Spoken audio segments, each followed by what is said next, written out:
کچھ لوگ کہتے ہیں جناب اللہ کے سوا کسی سے مدد نہیں مانگنی چاہیے. ٹھیک ہے جناب, کیا کہتے ہیں؟ غیر اللہ سے مدد مانگنا شرک ہے.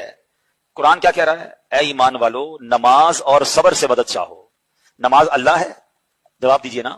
صبر خدا ہے؟ نہیں. تو جب نماز اور صبر سے مدد مانگنے کا قرآن حکم دے رہا ہے تو اس کا مطلب غیر اللہ سے مدد مانگنا تو شرک نہیں ہو سکتا. السلام علیکم ورحمۃ اللہ وبرکاتہ. بسم اللہ الرحمن الرحیم. ان الحمد للہ والصلاۃ والسلام علی رسول اللہ, اما بعد. عزیزان وقار, آپ نے جو ویڈیو ابھی دیکھا ہے ان کا نام ہے حاجی عبدالحبیب اتاری. انہوں نے جو باتیں کہی ہیں اللہ کے علاوہ سے مدد مانگنے کے متعلق, اور جو استدلال انہوں نے کیا ہے وہ بالکل ہی غلط ہے. ان کا استدلال اور دعویٰ یہ ہے کہ قرآن کریم میں اللہ نے کہا صبر اور نماز سے مدد طلب کرو, حالانکہ یہ ترجمہ بھی نہیں بنتا اس کا, کیونکہ قرآن میں یہ آیت تو موجود ہے کہ ایمان والو نماز اور صبر کے ذریعے سے مدد طلب کرو. یہاں با جو ہے یہ ذریعے کے معنی میں ہے, جس کا معنی ہوگا ذریعہ سے. تو نہ نماز ذات ہے نہ صبر ذات ہے, یہ کوئی ذات نہیں ہے, یہ ایک عمل ہے, اور عمل ہمیشہ ذریعہ کا ہی کام کرتا ہے. آپ نے بہت محنت کی, آپ کو کامیابی مل گئی, تو آپ کی محنت گویا ایک عمل ہے جو ذریعہ بن گیا. تو اللہ نے یہاں پہ ذریعہ دے دیا ہمیں کہ بھائی نماز پڑھو, صبر کرو, تو میں تمہاری مدد کروں گا. آخر اسی آیت کے اگلا حصہ جو ہے اللہ نے کہا ان اللہ مع الصابرین, کہ اللہ تعالیٰ صبر کرنے والوں کے ساتھ ہے. تو کیا مطلب, جب آپ خود صبر سے ہی مدد طلب کر لے رہے ہیں, نماز سے ہی مدد طلب کر لیتے ہیں, تو پھر اللہ کے ساتھ ہونے کا کیا مطلب ہے؟ پھر اللہ پھر ساتھ کیوں ہے؟ تو یہ استدلال بالکل غلط ہے, ان کو کسی نے پٹی پڑھائی ہے. اچھا, اہل سنت والجماعت احناف دیوبند کے نزدیک قرآن کریم اور حدیث مبارک کی روشنی میں استعانت من غیر اللہ یہ نہ مطلقاً شرک ہے نہ بالکلیہ جائز ہے, بلکہ اس کے اندر تقسیم ہے, تفصیل ہے, اس کی کچھ ڈیٹیلز ہے اور کچھ قسمیں ہیں جو آپ کو جاننا ضروری ہے کہ کس قسم کی مدد شرک ہے اور کون سی قسم کی مدد جائز ہے اور صحیح ہے, درست ہے. پہلی بات تو یہ استعانت من غیر اللہ, یعنی کسی ذات کو مطلقاً مستقل قادر بالذات سمجھنا, قادر بالذات سمجھتے ہوئے اس سے مدد مانگنا, گویا یہی سب کچھ ہے, یہی مجھے میری ہر خواہش پوری کر سکتا ہے, مجھے ہر ایک چیز اسی سے مل سکتا ہے. جیسا کہ آج کل کے مشرکین کا عقیدہ ہے کہ خدا نام کی کوئی چیز نہیں ہے. تو اس قسم کا عقیدہ رکھنا اور ایسی ذات سے یہ گمان رکھتے ہوئے مدد طلب کرنا یہ بالکل شرک ہے, یہ بالکل شرک ہے, صریح شرک ہے, جس کی وضاحت کی ضرورت نہیں ہے. اسی طرح دوسری قسم, استعانت کی دوسری قسم, آپ کسی ذات کو قادر بالذات تو نہیں سمجھتے لیکن قادر بالعطا سمجھتے ہیں. کیا مطلب قادر بالعطا کا؟ مطلب یہ ہے کہ کسی کا گمان یہ ہے کہ اللہ نے اس بندے کو, اس نبی کو, اس ولی کو اختیارات دے دیے ہیں, پاور دے دیا ہے, قدرت دے دی ہے, اب یہ جس وقت جس کے لیے چاہیں جیسا چاہیں مدد کر سکتے ہیں. اس قسم کی مدد اور اس قسم کا عقیدہ رکھنا یہ بھی صریح شرک ہے, جیسا کہ مشرکین زمانہ ان کا عقیدہ ہے. اسی طرح غیر مسلموں کا بھی عقیدہ ہے کہ ہمارے جو بت ہیں وہ بظاہر ہم ان کی عبادت تو کرتے ہیں لیکن وہ ہمارے حقیقی گاڈ نہیں ہیں بظاہر. تو وہ ان کی عبادت کیوں کرتے ہیں؟ اس لیے کہ تاکہ وہ بت ان کو ان کے گاڈ سے ملا دے, ان کو ان کے گاڈ سے قریب کر دے. قرآن کریم نے مشرکین کا لفظ بھی بیان کیا ہے, جملہ بھی بیان کیا ہے. قرآن کریم خود بیان کرتا ہے ہؤلاء شفعاؤنا عند اللہ, کہ یہ بت تو ہماری سفارش کرنے والے ہیں اللہ کے نزدیک. ما نعبدهم الا ليقربونا الى الله زلفى, کہ ہم ان کی عبادت اسی لیے کرتے ہیں تاکہ یہ ہمیں اللہ کے قریب کر دے. یہ غیر مسلموں کا عقیدہ تھا اور جملہ تھا اس زمانے میں, اس کو قرآن نے بیان کیا. اور یہی کچھ عقیدہ آج کل کے ان نام نہاد رضا خانیوں کا بھی ہے. یہ ولیوں کو بیچ میں کیوں لاتے ہیں؟ تاکہ ولی ان کو اللہ سے ملا دے, نبی ان کو اللہ سے ملا دے, قبر والے ان کو اللہ سے ملا دے.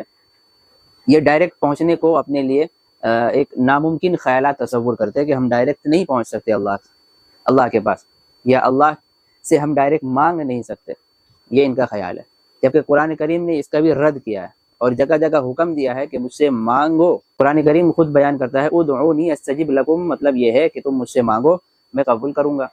اور ادعونی یہ امر کا صیغہ ہے, اور امر یہاں پر وجوب کے لیے ہے، یعنی حکم دیا گیا واجبی طور پر کہ مانگنا ہے تو مجھ سے ہی مانگو، دوں گا تو میں ہی دوں گا۔ تو کبھی اللہ نے یہ نہیں کہا کہ فلاں قبر والے سے تم بیٹا لے لو، فلاں قبر والے سے تم رزق لے لو، یا فلاں بابا سے تم جا کر برکت لے لو، یہ وغیرہ وغیرہ۔ اللہ نے کہیں پہ اس چیز کو کہیں پہ بھی بیان نہیں کیا۔ اچھا، تیسری قسم یہ ہے، دو قسم تو بالاتفاق شرک ہے، ناجائز ہے، اور تیسری قسم ہے زندہ آدمی سے مانگنا۔ یہ جو کہتے ہیں نا بریلوی حضرات، اکثر کہتے ہیں کہ تم امی سے روٹی کیوں مانگتے ہو، تم پولیس سے مدد کیوں مانگتے ہو، ڈاکٹروں کے پاس علاج کے لیے کیوں جاتے ہو، یہ اکثر یہ کہتے ہیں اپنے جواب میں جب ہم شرک کی نحوست بیان کرتے ہیں اور وسیلہ کے نام پر کھلم کھلا شرک کا رد کرتے ہیں، اس وقت اس قسم کی باتیں ان کی طرف سے آتی ہے۔ تو اس کا کیا جواب ہے کہ ہم امی سے کیوں روٹی مانگتے ہیں، ڈاکٹر سے کیوں علاج کرواتے ہیں، پولیس سے اپنے مقدمے کیوں سالو کرواتے ہیں؟ اس کی بھی ایک قسم ہے استعانت من غیر اللہ کی، اس کی بھی ایک قسم ہے کہ مخلوق سے امور عادیہ کے اندر اگر آپ استمداد طلب کرتے ہیں، امور عادیہ مطلب یعنی انسانی طاقت کے اندر وہ کام ہے، خلاف عادت نہ ہو، انسانی طاقت کے اندر وہ کام ہے، وہ مدد آپ لے سکتے ہیں، جیسا کہ قرآن کریم کے اندر بھی اس چیز کو بیان کیا گیا۔ حضرت عیسیٰ علیہ السلام نے اپنے بعض ساتھیوں سے کہا تھا من انصاری الی اللہ، کون ہے جو میری مدد کرے؟ تو حواریوں نے کہا تھا نحن انصار اللہ، کہ ہم آپ کی مدد کریں گے۔ تو حضرت عیسیٰ نے بھی اپنے بعض ساتھیوں سے اس وقت مدد طلب کی، یعنی یہ کام ان کی طاقت کے اندر تھا، تو یہ شرک نہیں ہے۔ اسی طرح ذوالقرنین نے بھی قرآن کریم میں ان کے بارے میں بھی آیا کہ انہوں نے بھی لوگوں سے کہا تھا فَأَعِينُونِي بِقُوَّةٍ، کہ اپنی قوت کے ذریعے سے میری مدد کرو۔ تو اس قسم کے بہت سارے دلائل ہیں قرآن کریم میں جو امور عادیہ کے اندر مدد طلب کیے جانے کا ذکر ہے، لیکن اور یہ قسم بالاتفاق جائز ہے۔ جیسے ہم امی سے روٹی مانگ رہے تو امی کیا روٹی دینے پہ قادر نہیں ہے؟ بالکل ہے، وہ ہے اسی کام کے لیے کہ گھریلو کام کاج کو وہ سنبھالے۔ اسی طرح ڈاکٹروں کے پاس علاج کے لیے کیوں جاتے ہیں؟ اللہ نے ڈاکٹروں کا نظام کیوں رکھا دنیا میں؟ اسی لیے نا کہ وہ لوگوں کی خدمت کرے، سماجی سیوا کرے، سماج کی خدمت کرے، وہ ہے ہی اس کام کے لیے کہ وہ دوا لکھ کر دے۔ اب شفا دینا نہ دینا یہ اللہ کے ہاتھ میں ہے۔ جب آپ اسباب ہی اختیار نہیں کریں گے تو اللہ تعالیٰ شفا کس چیز میں دیں گے؟ کوئی آپ سے کرامت کا ظہور تو ہونے والا ہے نہیں۔ اسی طرح پولیس کے پاس ہم اپنے مقدمہ کیوں لے کر جاتے ہیں، اپنے کیسز کیوں لے کر جاتے ہیں؟ کہ وہ ہے ہی اس کام کے لیے کہ وہ آپ کے کیس کو سالو کرے۔ اسی طرح بلڈر جو ہے بلڈنگ بنا رہا ہے، لوگوں کے لیے گھر پرووائڈ کر رہا ہے، وہ گھر دے رہا ہے رہنے کے لیے، رینٹ پہ دے رہا ہے، سیل کے لیے دے رہا ہے۔ اسی طرح دکانداری کرنے والا دوسروں کی مدد کر رہا ہے، جو پیسہ لے کر آ رہا ہے وہ دکان والوں کی مدد کر رہا ہے۔ ایک دوسرے کی مدد کرنا، کسی کو پانی بڑھا دینا، کسی کو لفٹ دے دینا، کوئی مسافر کھڑا ہے رستے میں، آپ نے اپنی سواری پہ اس کو سوار کر لیا اور منزل تک پہنچا دیا، یا آپ نے اس کی مدد کی، تو یہ امور عادیہ کے خلاف نہیں ہے، یہ خلاف عادت استمداد نہیں ہے، یہ بالاتفاق جائز ہے۔ آپ علیہ السلام نے بھی اپنے صحابہ سے مدد لی ہے، جنگ کے موقع پر آپ علیہ السلام نے مدد لی ہے، لشکروں کو بھیجا ہے تاکہ وہ ان سے مقابلہ کرے، تو کس لیے؟ دین کی حفاظت کے لیے اللہ کے نبی نے مدد لی، تو یہ ٹھیک ہے، یہ قسم بالاتفاق جائز ہے۔ اسی لیے ہم امی سے روٹی بھی مانگتے ہیں، پولیس والوں سے مقدمے بھی سولو کرواتے ہیں، ڈاکٹروں سے علاج بھی کرواتے ہیں، اور بلڈروں سے بلڈنگ بھی بنواتے ہیں، دکانداروں سے سامان بھی خریدتے ہیں۔ یہ چیز یہ بالاتفاق جائز ہے۔ اگر یہ چیز کو ختم کر دیا جائے، اس کو بھی شرک مان لیا جائے، تو پوری دنیا کا نظام خراب ہو جائے گا۔ سارے دکان والے خالی ہاتھ بیٹھے رہ جائیں گے، ڈاکٹر خالی بیٹھا ہے، کوئی علاج کرانے والا نہیں، پولیس والے خالی بیٹھے ہیں، کوئی کیس مقدمہ لے کر آنے والا نہیں، تو یہ اللہ کا ایک نظام ہے۔ اسی طرح چوتھی قسم جو بالاتفاق ناجائز ہے، وہ کیا ہے؟ استعانت من غیر اللہ میں امور عادیہ کے خلاف استمداد طلب کرنا۔ مثلا آپ زندہ آدمی سے ہی ایسی چیز کا مطالبہ کر رہے ہیں جو اس کے اختیار میں نہیں ہے۔ مثلا کوئی شخص پیر کے پاس جا کر کہے، بابا کے پاس جا کر کہے کہ اے بابا مجھے اولاد دے دو، تو وہ اولاد کہاں سے دے گا؟ اس کے اختیار میں تو ہے نہیں۔ جب تک ماں باپ آپس میں ذریعہ اختیار نہ کر لیں اور اللہ تعالیٰ دینے پہ نہ آ جائیں، تب تک اولاد کا کوئی تصور نہیں۔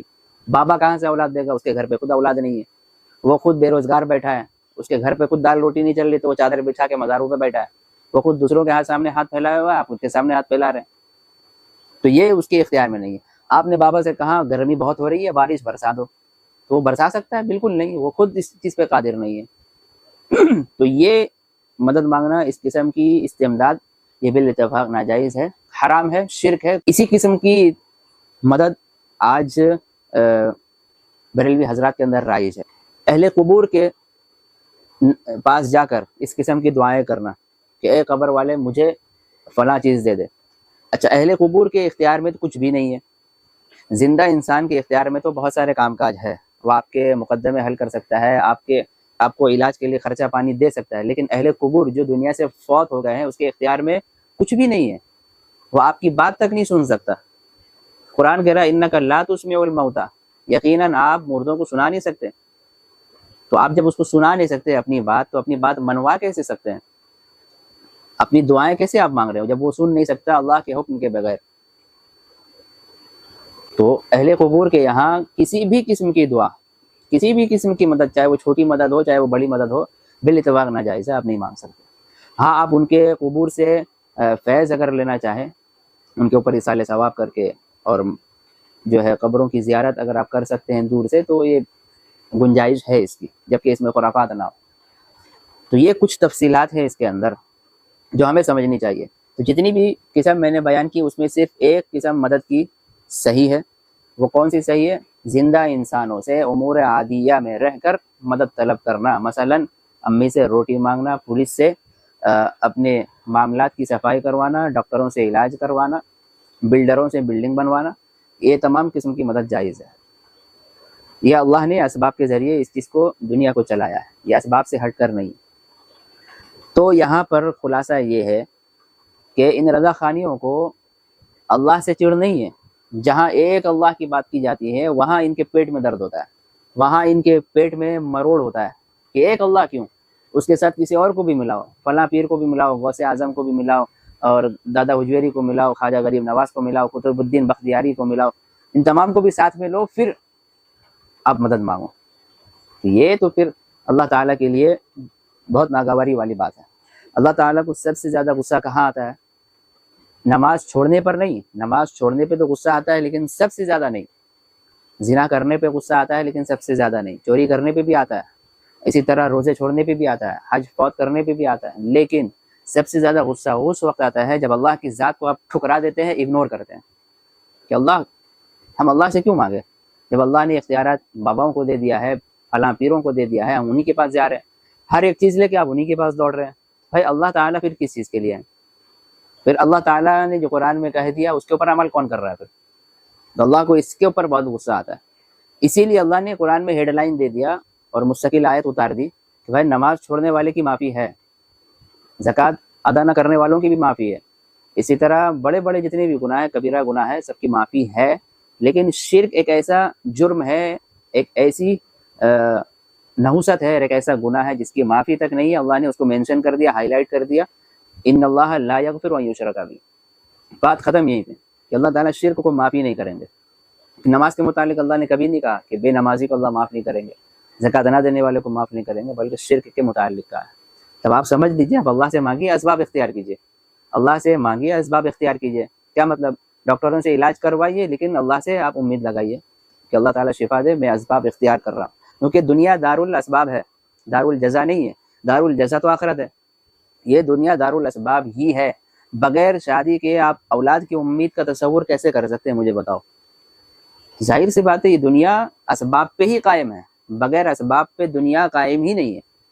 اللہ کے نبی صلی اللہ علیہ وسلم بھی دنیا میں آئے تو اسباب کے تحت انہوں نے زندگی گزاری ہے، اور بہت سارے اسباب سے ہٹ کے جو کام ہوئے وہ معجزہ کے تحت ہوئے، اور بہت سارے ولی اللہ سے جو اسباب سے ہٹ کر کام ہوئے ہیں وہ کرامت کے تحت کام ہوئے ہیں۔ اللہ نے ان کے ذریعے سے کرامتوں کا ظہور کروایا۔ تو ہم اور آپ تو نارمل آدمی ہیں، نہ ہم بہت بڑے ولی اللہ ہے نہ نبی ہے، نہ ہم سے معجزے کا ظہور ہو سکتا ہے نہ ہم سے کرامت کا ظہور ہو سکتا ہے۔ بغیر پانی کے ہم استنجا کرنے لائق نہیں ہیں، اور آپ معجزہ اور کرامت کا تصور کر رہے ہیں بیٹھ کے۔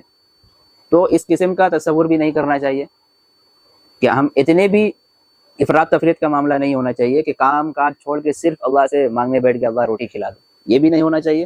اور اتنے بھی ہم کو گرنا نہیں ہے کہ ہم قبر والوں سے مانگنے لگ جائیں، بلکہ اعتدال کے ساتھ اسباب اختیار کرتے ہوئے اللہ سے مانگنا ہے۔ اسی کو قرآن کریم نے بیان کیا ہے۔